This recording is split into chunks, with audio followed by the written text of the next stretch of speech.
أعوذ بالله السميع العليم من الشيطان الرجيم.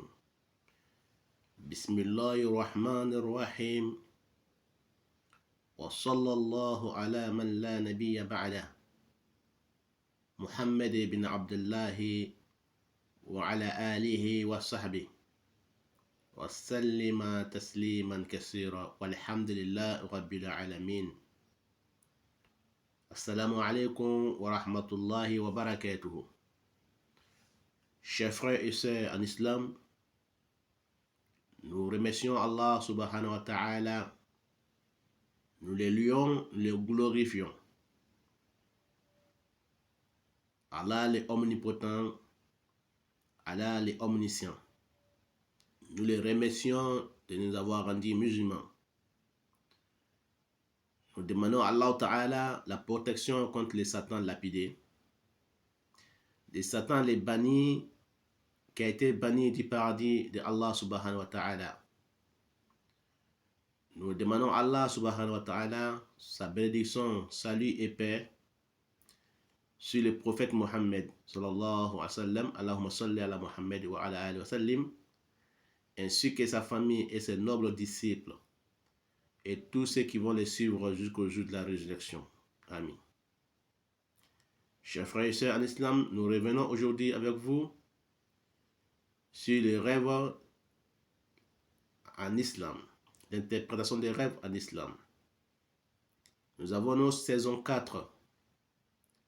Donc nous débutons aujourd'hui notre saison 4 de l'interprétation des rêves selon l'islam, épisode 1 de saison 4.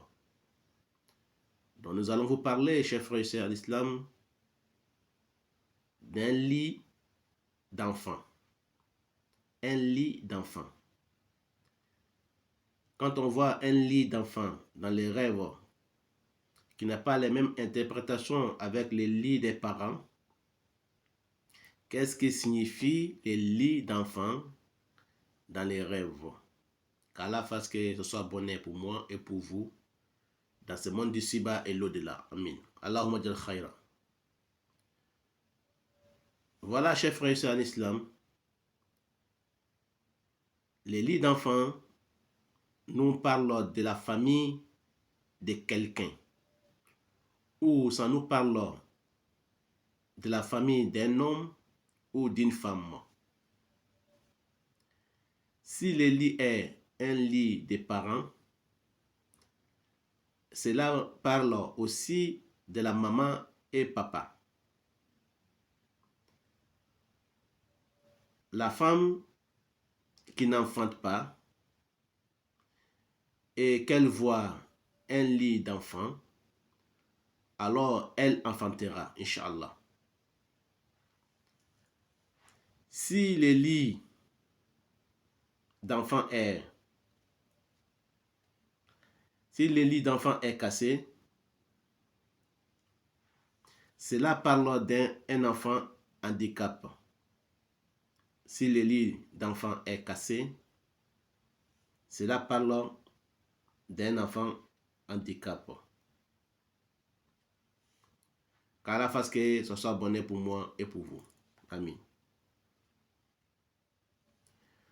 Ou si le lit est abîmé, cela parle d'un enfant avec un défaut. Un enfant avec un défaut qui va naître avec un défaut.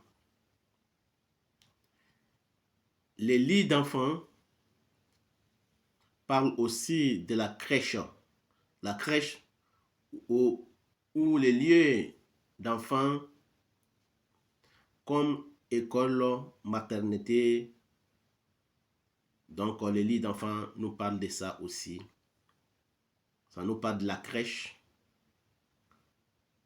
Les lieux où les enfants se trouvent comme maternité, à l'école aussi. Cela parle aussi, chers frères et sœurs en islam, de la joie. Les lits d'enfants nous parlent de la joie.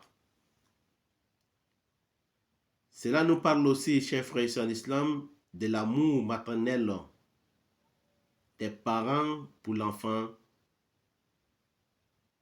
Cela parle aussi, chers frères et sœurs en islam, de la facilité dans la vie quotidienne. Qu'Allah fasse que ce soit bonheur pour moi et pour vous, chers frères et sœurs en islam. Toujours les lits d'enfants. Mais si les lits des parents, ça parle aussi des pères et des mères. Cela nous parle des pères et mères. Ça, c'est les lits des parents. Et ça nous parle aussi, les lits des parents, de la royauté. Et ça nous parle aussi de la chefferie comme chef de mosquée qui est imam ou village, etc., etc.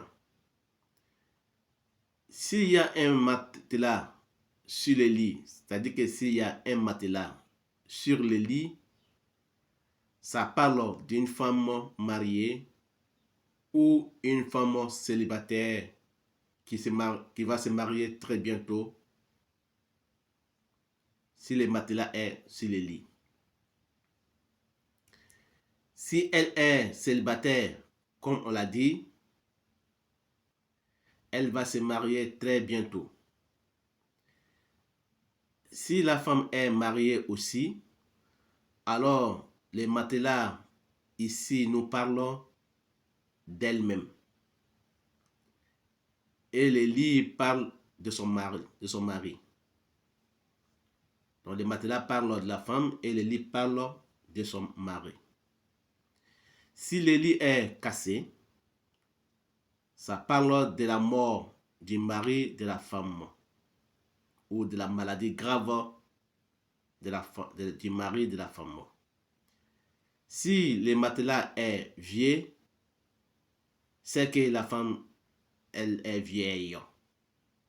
Si le matelas est abîmé, ça parle de la maladie de la femme. Si le lit est en bois, ça parle d'un homme hypocrite. Voilà, chers frères et sœurs, en islam, l'interprétation des rêves du lit des enfants et le lit des parents. Si il est en fer, c'est-à-dire si le lit est en fer, ça nous parle d'un homme généreux, guerrier et un homme supportable. Voilà, chers frères et sœurs en islam, les lits aussi peuvent nous parler du cercueil. Donc voilà ce que nous pouvons vous dire, chers frères et sœurs en islam, sur l'interprétation des rêves des lits d'enfants et les lits des parents. Nous avons auparavant parlé déjà sur les lits des parents. Donc c'est un petit rajout que nous faisons toujours parce que les rêves sont toujours divergés. Qu'Allah fasse que ce soit bonheur pour moi et pour vous dans ce monde d'ici-bas et l'au-delà. Amin. Amin. Donc nous nous retrouvons, Inch'Allah, sur épisode 2 de saison 4. Nous allons vous parler du cocotier. Donc celui qui voit les cocotiers, et bien les cocotiers dans les rêves, qu'est-ce que ça signifie très prochainement? Nous allons vous parler de ça dans nos saisons 4, épisode 2. Wallahu a'lam. Wassalamu alaikum wa rahmatullahi ta'ala wa barakatuh. C'était votre frère et votre imam et votre élève, Cheikh Swali Osala, dit Al-Fawzani.